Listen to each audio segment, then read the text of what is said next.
Okay, so I don't know what we stopped off at, honey, but what can you burn, honey? Burn it all. Burn all the criticism that you have, all the lies that you have told yourself. Burn it, because there's no need for you to be, holding on to all of that.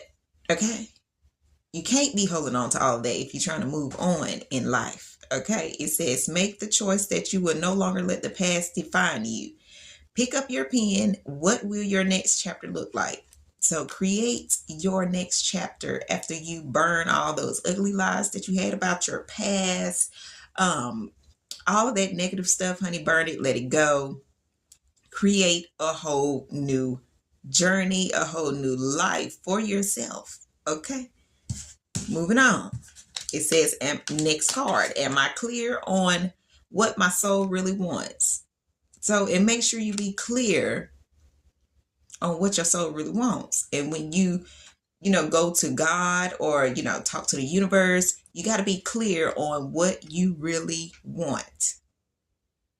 Okay? 111 on the timer now. You got to be clear on what your soul really wants in order for you to get it.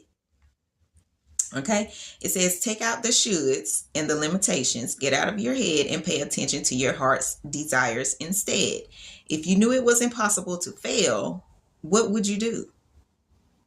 Wherever you go with all your heart. Right? So if you knew that what you wanted to do was impossible for you to fail at, what would you do?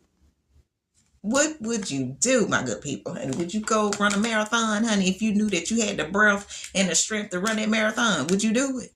That's the thing. Do it with your whole heart, honey. And you'll feel good about it. Okay? Today's soul action says, ask yourself what it is that your soul really wants. What does your heart crave? Then take one step in that direction. Exactly.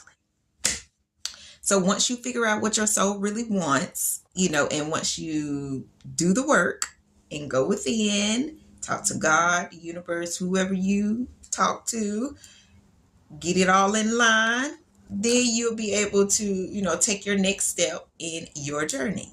Okay? Now, next card says, am I afraid to be seen? So when you are doing whatever you are doing or want to do, don't be afraid to be seen, because you have to be seen in order to know, or give people an image of, what they are going to be receiving, if that makes sense.